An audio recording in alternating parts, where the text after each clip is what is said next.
Hi and good afternoon. My name's Christian Page and welcome to another edition of SportWorks Talks. So with me this afternoon is Michael. He's going to join. I believe he's online. Are you there, Michael? Yes, I can hear you at least. Great. Hi, well, we'll Chris. see a great picture of you. So when the connectivity improves, we'll see your video. There you go. Great. There he is. Hello, hello. Good to see you, everyone. Thanks, everyone, for joining us. Great to have you with us. We've got a really interesting presentation, as always, lined up for you this afternoon. As always, please pop into the chat where you're from. We'd like to know where you are from around the world. It always gives us a great sense of community as we reach out through these talks. As always, few little ground rules. We will have the talk for about 20 minutes, and then we'll go into Q&A at the end of that, where we'll be able to ask Michael some questions, anything that comes up for you. As we're going through the presentation, also don't feel you have to wait to the end. Pop the question into the chat, and we'll do our best, and maybe it'll trigger a continuation of the discussion as we go. So you're not here to listen to me, as always, so please, I'll hand over to Michael, and please enjoy this presentation.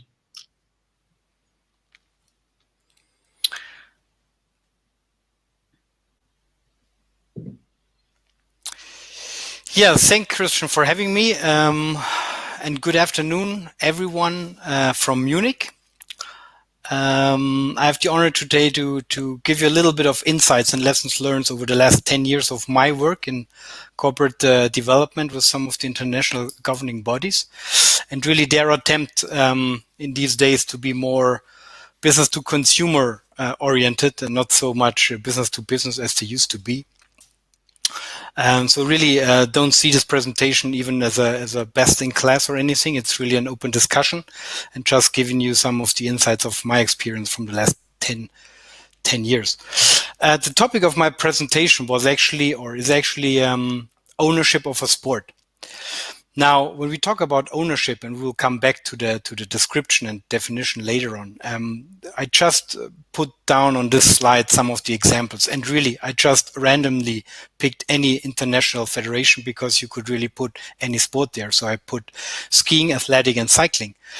And I also just gave you put down some random examples on this slide of events or of offerings that are definitely not owned or governed by the international sports governing body, but by someone else, most of the times a private institution.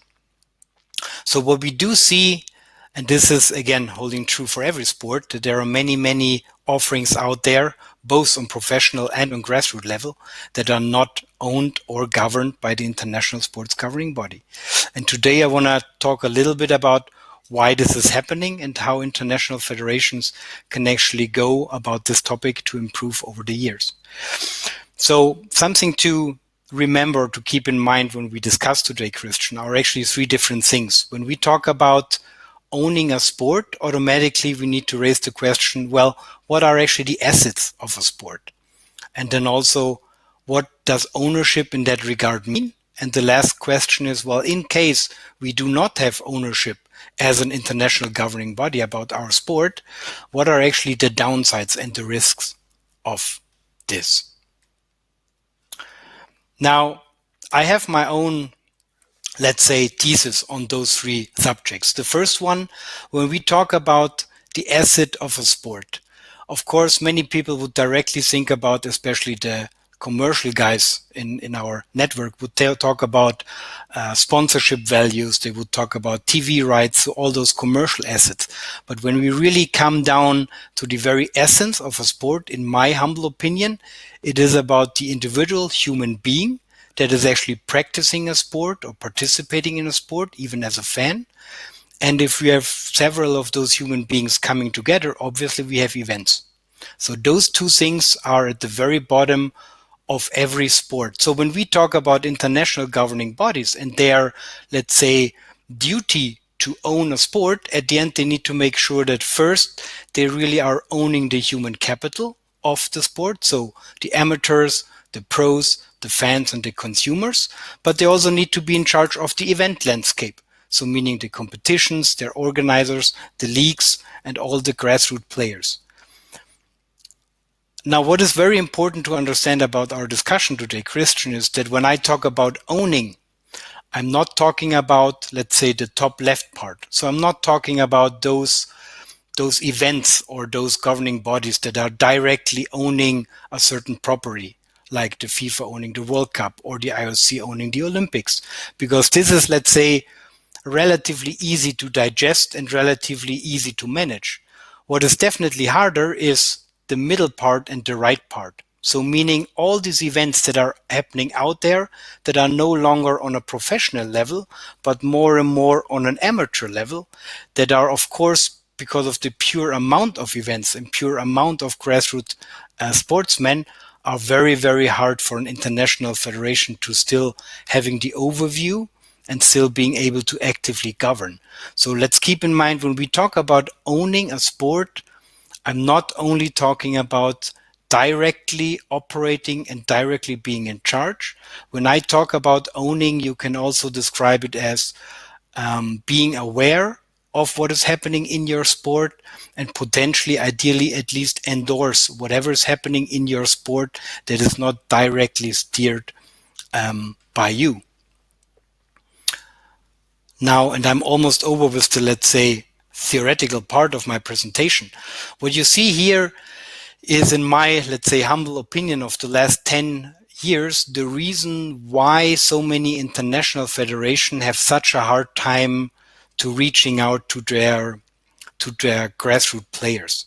Again, it's relatively easy these days, for instance, to offer streaming solutions for your fans, or to have a pretty decent social media platform through Facebook, Instagram, or whatever, that you can connect to your fans. So this part, I think the majority of governing bodies are doing a relatively good job.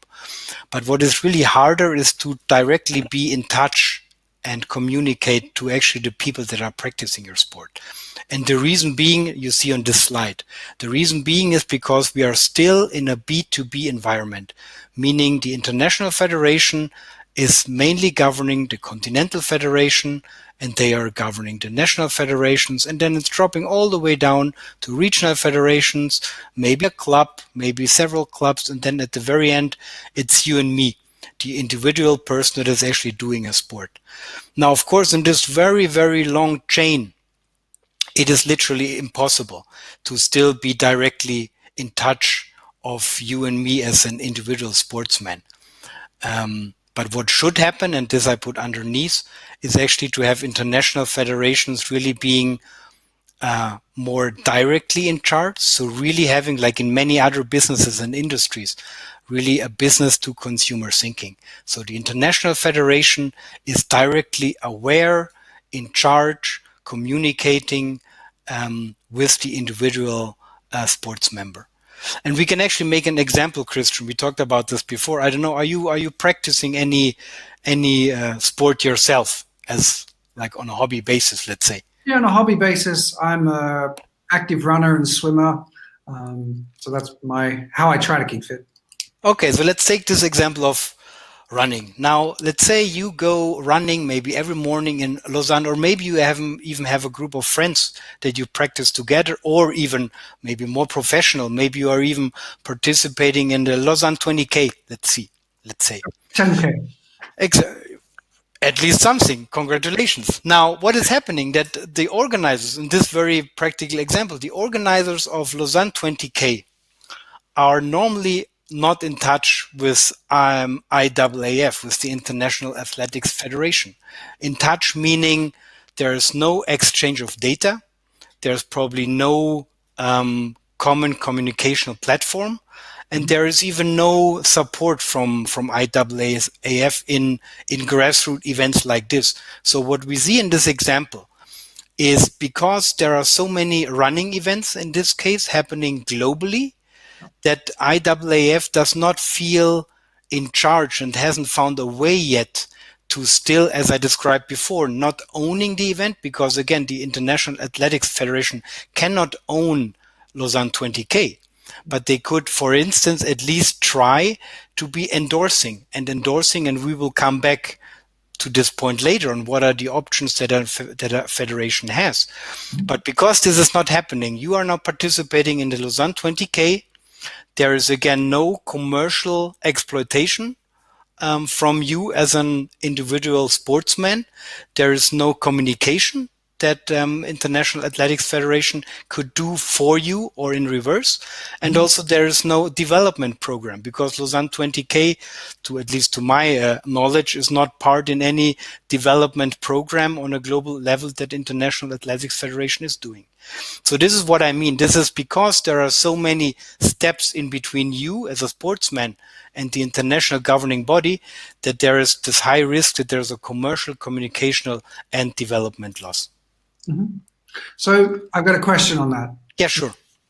Which is probably a good follow-on, but what's the challenge for an international federation? I could think of a few, but from your perspective, what's been your experience of that resistance or reluctance? Is it how does that work? Why doesn't the International Federation get involved? I think it's a big mix of everything. To a certain extent, I think it's purely historical that international governing bodies were set up in the idea that they are supposed to be the head of either 5 or 4 continental federations, or maybe of 200, 150, whatever national federation. And this is how sports governing bodies back in 18 or 90 or 100 years ago were actually set in place.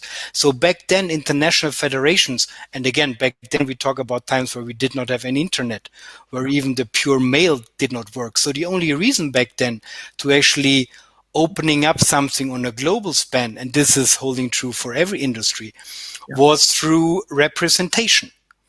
And the only way back then was then, okay, let's have a representative in Germany, let's have one in Denmark, let's have one in South Africa. And ideally, back in 1920, 1930, ideally, let's meet once a year in person at least, so that we can actually start exchanging, well, what is happening in Denmark? What's happening down there? So this has been the pure way how globalization literally in every industry actually started. Now, because so much happened over the last 100 years, this is exactly what I'm trying to say, that we are now in a position where international federations can exactly have this B2C, because we have B2C, as you know, in every other industry. Yeah. And this is why I think this change management, some federations probably have understood it quicker than others. Mm-hmm. Some are still in this very old-fashioned situation, and they don't see yet the chances because they're still sitting back and thinking, oh, well, again, we did this 80 years back like this, so let's continue like this. So I think this is the main reason. Okay, interesting. Okay, I'll let you carry on. Sure. Now, over the last 10 years, on exactly this, let's say, challenge, I have been working with several international sports governing bodies, and I want to give you, and this is really the main content of today's talk, and then also maybe of your questions afterwards. How did those 3 different sports deal with B2C? Like, how did they try to really be more engaged with their players? Now, the first example, and I don't know how many of you are aware of this 3-on-3 basketball project. I really call it a project because literally back in 2011, shortly after the Youth Olympic Games in Nanjing, the IOC actually approached FIBA and said, well, you know what? We understood that this street basketball thing is happening out there, but can you make this a bit more professional? And this was actually when I joined FIBA back in 2012, when we as a project really tried to invent, let's say, or professionalize a sports discipline and eventually make it Olympic, which is now happening in Tokyo next year. So in this case, 3-on-3 basketball, in my opinion, is still one of the benchmark cases of B2C, because what is happening, and I can really only give you a glimpse because it's a rather still complex principle, is that FIBA said, you know what, in 3-on-3 basketball, we actually do it differently. We're not going to govern the sport through our national federations. We actually govern it directly, meaning 3-on-3 or FIBA invented a global platform and also invented what they called an event maker, which is a tool to organize events, which eventually came down to the fact that every single pickup game can be uploaded through a mobile device, but also every FIBA 3-on-3 World Championship is actually centrally managed through one global platform that all organizers worldwide have to use. Again, the organizers of the World Champs as much as the organizer of a picker game through the mobile app. And there's a global ranking, so meaning it's not the case that the National Basketball Federation, for instance, would decide who is in the national team. It's a pure global ranking where all worldwide 3-on-3 players are centrally classified. So meaning we have one global database. FIBA has access to all these players, all the player data, all the organizers. And now, and this is what we come back to what I talked before. So you don't have this risk of a commercial or of a communicational loss because FIBA is centrally in charge of all competitions, has a way to directly email all players if they want it, and even has the nice commercial proposal to, let's say, go to Nike or Adidas and say, you know what, you don't need to contact 220 national basketball federations if you would like to promote, let's say, a new basketball shoe. We actually have, and I'm just making up this figure because I don't know the up-to-date number, but we have access to 500,000 registered 3-on-3 basketball players on one platform. We have their email addresses. Is there anything we can do in business case that you would like to do? Now this is, and again, I could just talk about 3-on-3 for hours, but this is just an example of course, a very nice situation that you actually invent a discipline from scratch, that you don't have the history that you need to rely necessarily on continental or on national federations. You really directly govern a sport, so you really have this B2C business opportunity. Of course, not going to lie about it, the change management process behind it was massive. So to really convince national federations that they are not 100% in charge anymore for 3-on-3 basketball, but that it's going to be centrally planned, that there is an independent governance of players, is something that, of course, at the beginning was a massive change management process, and it still is. And it has been negotiated back and forth, but it's just a way to show you how differently a sport can obviously be run at the end. Second quick example, beach volleyball. Probably you have also realized that until 3 or 4 years ago, I think there have been 3 or 4 different levels of beach volleyball events. I think they were called Grand Slams and golden events or something like this. And they were all on a, let's say, pretty high national, if not continental level. And the FIVB also said, well, you know what? Again, coming to what I said before, ownership does not mean that the FIVB in this regard had to own and organize all events themselves. But they said, you know what? Why don't we endorse more events? So why are we not opening up the pyramid of events? Make it very easy. So right now in the Beach Volleyball World Tour, we have now a 5-star principle, the same as you know from let's say hotel category, where 5-star is really, let's say, in beach volleyball talks the World Championships level.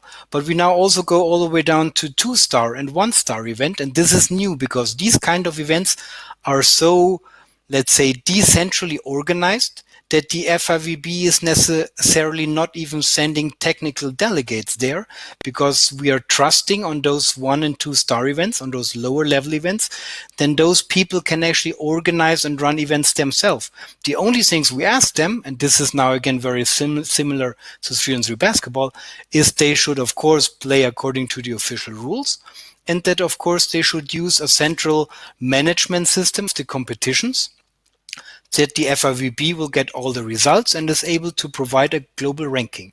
So again, this is not as extended as the FIBA 3-on-3 case, where we go all the way down to, let's say, a pickup beach volleyball game. But it's already on the way there by including, let's say, smaller types of events and really let them independently be part of a bigger competition system.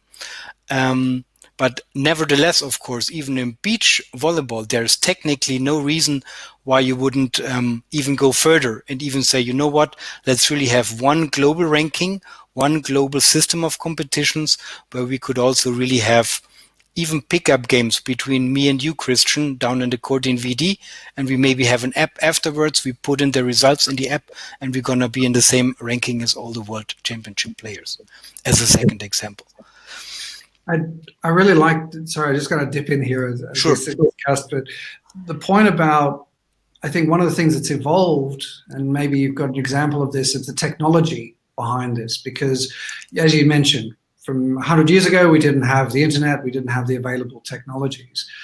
How did you find the adoption when you launched the FIBA program with regard to implementing such technology? Because that was back in 2012 through to 2015. Yeah. It was a 4-year implementation plan. How important was the technology, and how enabling was it to deliver that program? Well, it was very challenging back then, of course, because again, if you say that you really have an entire sport centrally with one IT backbone that is both working, not sure if my camera is now on, that is both working on a global level for your premier competitions, being Youth Olympic Games or being the FIBA World Champs. So you need to find an IT tool that serves for this purpose as much as it does for a normal, as I said, pickup game, where 2 or 4 or 6 players that play 3-on-3 could actually upload the results at the end. So we would need to find an IT tool, a backbone tool that serves both on a, let's say, rather professional level, but then also be simple enough that it can actually be implemented by players like you and me on their mobile device. So this has been indeed very, very challenging.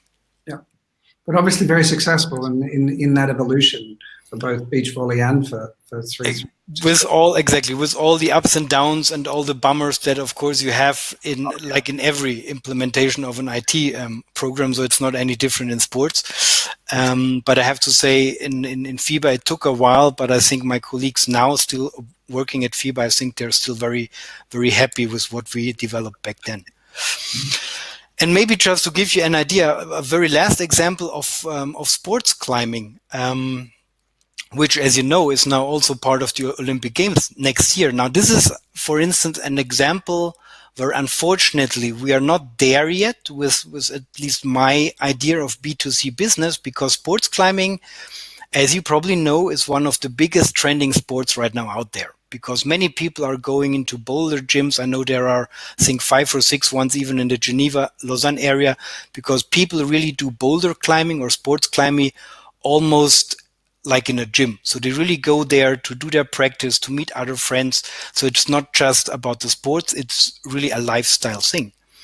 Now, as you know, maybe sports climbing, those sports gyms are all privately owned. So there literally are no, let's say, institutional climbing gyms, because the sports climbing clubs that we know are, again, from a history perspective, more mountaineering clubs, meaning the entire sports climbing lifestyle or industry is actually governed by private institutions. So meaning, again, let's take the example. I go to Le Cube, which is the sports climbing gym in Lausanne. I go there with my friends. I hang out. I maybe do some routes, and I go home. So the International Sports Climbing Federation has no clue that me, Michael Naversnik, as a sports climber is actually existing, because I'm not registering on any central tool, nor is there any central platform, nor is there any grassroots event that the International Sports Climbing Federation is at least endorsing. Again, they don't need to own it themselves, but they could endorse it. So they have no, or I have no interaction with the international sports governing body of sports climbing, although I'm going to the sports climbing gym in Lausanne maybe 2 or 3 times a week. And again, because sports climbing is an individual sport, and because there is, as I said, no club scene behind it, you could really actually achieve this business to consumer mindset by simply offering, as I said, maybe a platform or maybe grassroots events that are centrally, at least the results centrally collected, could easily be ways for the international sports governing body to achieve what, for instance, 3-on-3 basketball or the FIVB have already been done. Now, in all respect to the defense of the international sports governing body of sports climbing, of course, we have to say that they are really fully focusing on next year's Tokyo event. So maybe we have more time and more budget to implement this B2C mindset after Tokyo is hopefully very, very successful. But just again, giving you a third idea how this mindset of B2C technically is possible and, in my opinion, necessary to be developed and approached by every single sport out there. Now, and I only have 1 or 2 slides more left, and then I'm really open for discussions and questions. Here I just put down 1 or 2 questions that you, as maybe a member of a manager of a continental or international sports governing body, could actually think about. So are you really aware of all events that are happening worldwide? Again, think about it. You don't need to own it. You don't need to run the event yourself, but at least be aware of all events worldwide and provide a possibility to connect with the organizers or with the individual sportsman that is participating in this event. And the other question is, do you as a sports governing body, are you providing a communicational platform? And with a communicational platform, and this is important to understand, again, I'm not talking about a streaming platform. I'm not talking about the Facebook account. I'm talking about a way to directly segment, directly contact players that are practicing your sport. And last but not least, my personal takeaways. And again, this is definitely nothing that's been written in a book, and definitely something we can openly discuss about. But reflecting on what I just told you about those 3 examples of the 3 different sports, the possible takeaways for you as an international sports governing body could be 3 things. As I said just right now, provide integrational platforms. Don't just provide, again, a Facebook page where you can maybe live stream and put comments. Really be more sophisticated about a platform that can really serve as a global exchange of membership of all the players that you have in your sport. That's the first thing. The second one is, as I also described, be more open with your competitions. Don't be so exclusive and maybe just govern and think about your elite competitions. Why don't you really try to open up the competition network and engage pickup games at the very bottom, lower league games, city level games, and connect them through the same ranking system, same mindset system of competitions as you do for the professional ones. And last but not least, and this is probably the most difficult ones, really think about the governance system. Just because you did governance in your sport for the last 80 years the same way like everyone else is doing does not mean that this is the perfect way. Again, think outside the box, think about other industries. If we talk business of automotive industry, for instance, where I'm also working in, of course, our friends from Boston Consulting Group or McKinsey, there have been trends saying that companies, that huge blue chip companies should be centralized to some extent or decentralized to another extent. And there have been times where one trend was maybe more modern than the other. But the important thing is those other industries are actually thinking about it. They're really thinking about, okay, which type of governance, which type of global management is ideal for my product, again, in terms of communication, in terms of commercializing it, and also in terms of development. And the same holds true for actually sport governing bodies. Maybe there are smarter ways for your sport than having 5 continental federations. So this is something that, again, in sports is very different or very difficult to change, because we're doing things like this for 80 years, for 100 years.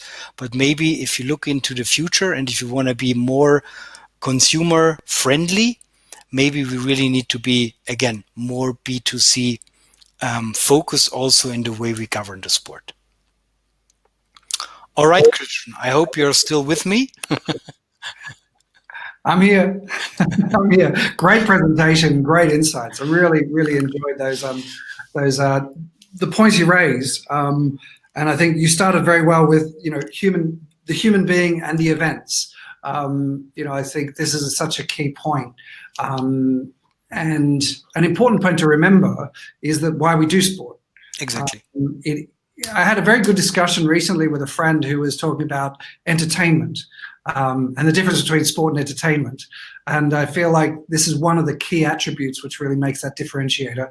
It is about human beings. It is about engaging in sport. So, yeah, thanks for bringing that on at the start. Yeah. We've got a couple of questions in the chat, so I'm going to go straight to those. Let me just go here. We've got one from MT. Thanks for your question, MT. Can a local league operate professionally and successfully independent of the IF? Well, I think that's actually not a question of the league. Literally, that's a question of the IF. And I gave you the example before of how hard change management in the case of FIBA was.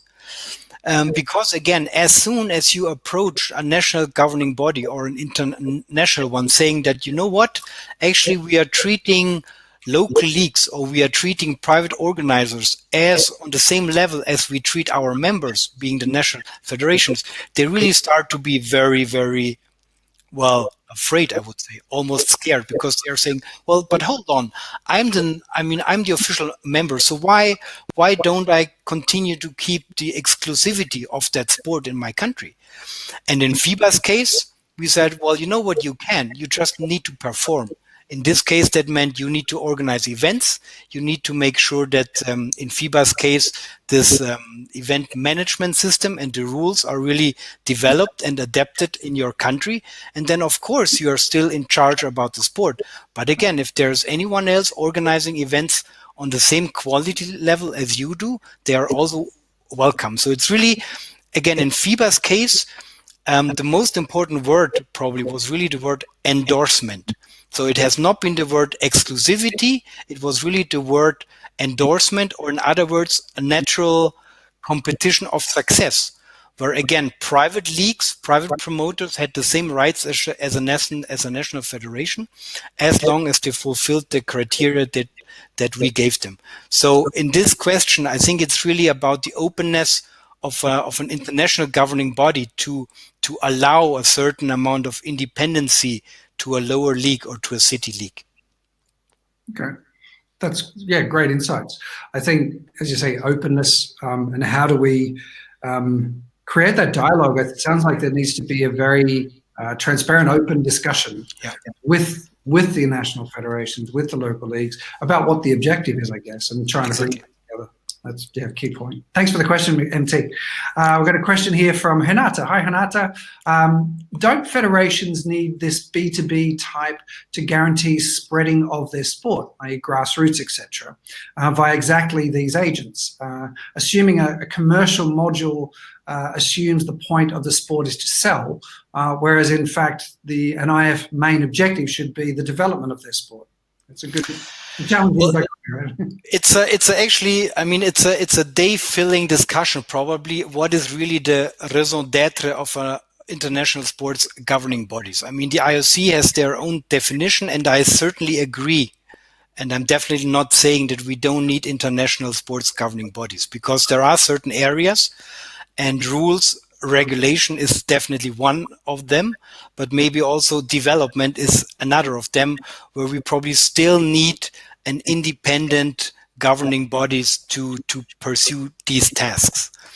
But you definitely start to wonder again if organizing events, if doing commercial contracts, if even communicational work, if all this exclusively needs to be done by the international sports governing body. And I don't think so, for various reasons. Because first, many international sports governing bodies don't have the resources, they don't have the know-how. And the question is really, okay, why should a sport then suffer even in the development aspect when there are, for instance, so many private institutions and private promoters out there that are willing to help the sport. So again, I think endorsement is really the key word. It's about hand-in-hand work of the sports governing bodies with the private sector business. And this holds true, in my opinion, for the big majority of all tasks that are related to govern a sport. So to that point about, the bringing in the support of big organizations, we could use the example of CrossFit as a sport that evolved. It was cross-functional training. It was taken on by Reebok and became an entity of itself. Do you think there's a fear of I don't know what to use the word, the name of the weightlifting company, but of that overtaking some of the ownership of the sport? In my opinion, definitely. But in my opinion, and we discussed this before, Christian, in my opinion, I also think that COVID, for instance, right now really showed us the weakness of certain sport governing bodies. Because over the last years, many of them were so again holding back and so relaxed on the way they used to do business over the years, because they always knew they're gonna get millions from the IOC, they're gonna get maybe some money from their national member federations, and maybe they get some money for one or the other professional event that they are actually hosting. But they have definitely missed out on some other business opportunities. And again, the interesting thing about private sector businesses and the case of CrossFit is always that you get fresh, engaged, committed, and motivated mindsets into a sport. And in my opinion, that's always helping. I mean, look at all the different, in my opinion, very positive changes that Red Bull as a brand brought to different sports, being it to mountain biking, being it to extreme skiing, being it to sports climbing even, where again, funny enough, as you probably realize, there is no international sports governing body that has Red Bull as an official sponsor, simply because Red Bull is not doing that, because international sports governing bodies are too old-fashioned for Red Bull. But a private brand like them are definitely developing the sport in certain areas where I think private sector business input is really helping. As we said before, mainly in events, but maybe also in communication. But definitely Red Bull has no saying about rules and regulations. And they're also really not caring about the development of a sport in a third world country. And that's fine, because again, and I'm repeating myself, it's about the endorsement. So bring in the new and fresh mind from outside, and don't be afraid, because that's exactly how you just said. In my mind, I think many managers, many presidents, many secretary generals are still very much thinking in there, well, I have exclusivity of my sport in my country, so hell out there anyone else, I'm the king of my sport. And this is not helping the development in any way. Yeah, so it sounds like there's some great opportunities to not only learn from private sector, but also to draw on their experience and bring that into modernizing and evolving sport. I think definitely. Yeah, I really like what you share your opinion on what you're thinking. So another question here. Thanks for that question, Renata. Another question here from Robin. How would the B2C model be implemented in an existing sport where there's already a B2B model functioning? That's kind of that evolutionary change management process, right? Yeah. And again, this is something that is definitely not happening from one day to the other. But again, coming back to the example of FIBA, as I said before, we definitely did not exclude anyone. So no national federation, but also no private promoter, no private organizer. But what happened is really raising the level also of organizational criteria.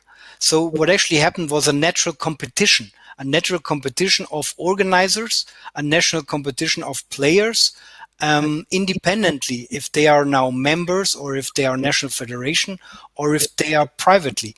And in my opinion, you can open up this B2B business the same way, that you always say, okay, dear National Federation, by the way, please now also allow private promoters, private event organizers, private platform providers in your national territory. Of course, you will also be allowed to still do your own business.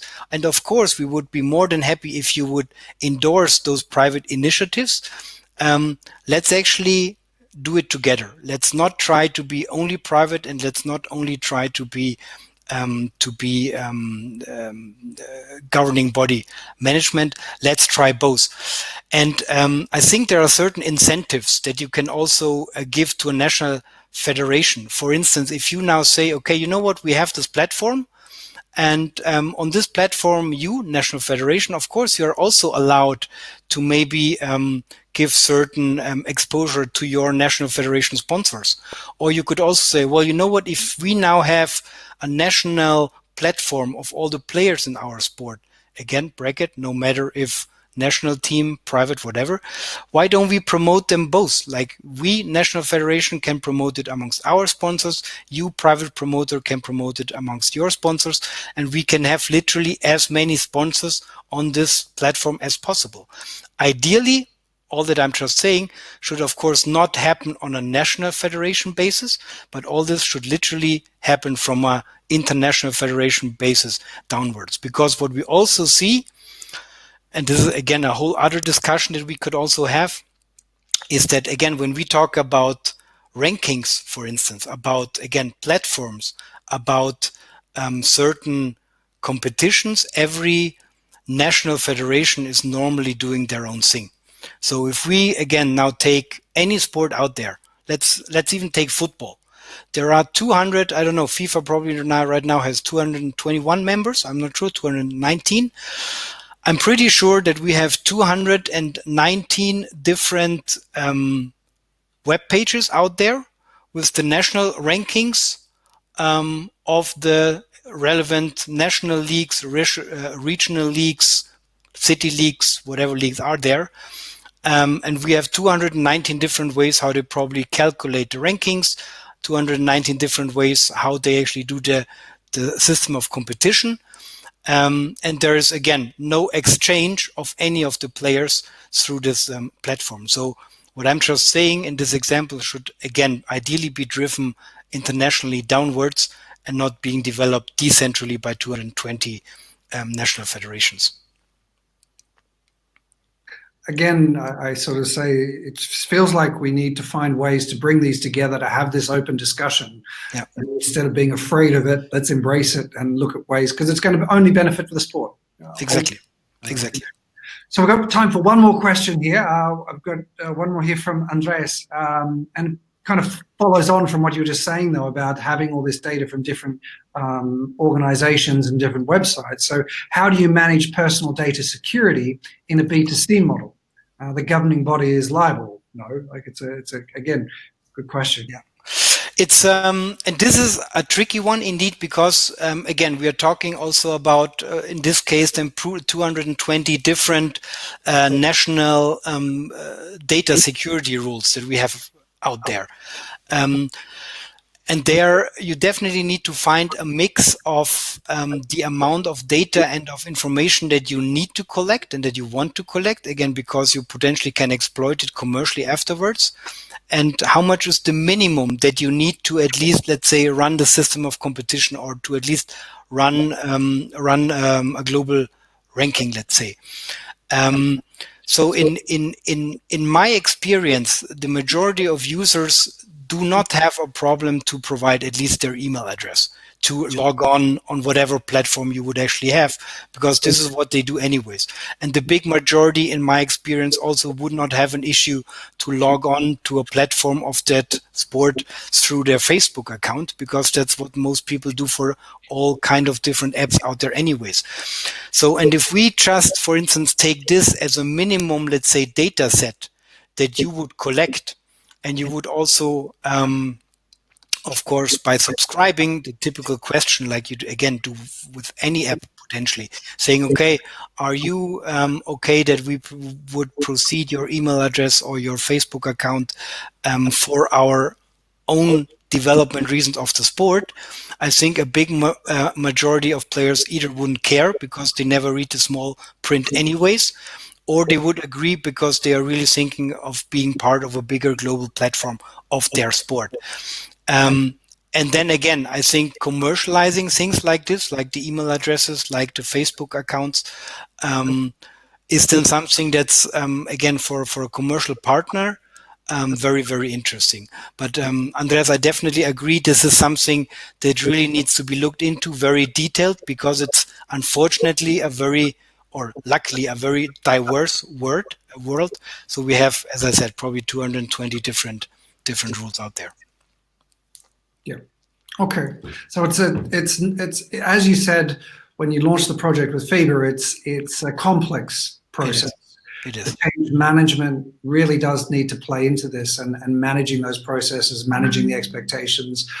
So I can see how the data and technology, it's a lot of moving parts, but it feels like it's a really important evolutionary piece to support the growth of sport. So. Been great insights, really, really valuable. I'm sorry we've got to the end of the time today. We've got a few minutes over. Gisela, thank you for your question. We'll answer that after the presentation. Of course. Pass that off to you, and we'll make sure that we get all those questions and answers. All of these are available. So I just want to say thank you, Michael. Awesome presentation, really good insights, some really good food for thought, and certainly some takeaways that we can all take into our sporting businesses as we go forward. So thank you very much for sharing your experience today. Thank you, and all the best to Lausanne. I hope it's not as warm as it is in Munich, but enjoy the summer. Yeah, it's great. No, it's nice to be by the lake. We're very grateful. Exactly. Unfortunately, we are not. All the best to everyone. Have a good day. Thank you, everyone, for joining. Thank you for all of us for being with us today. As we said, all of the questions will go out on the forum with the answers on sportworker.com. Thanks again, Michael, and thank you, and stay safe, everyone, and bye for now. Thanks. Bye for now. Bye-bye.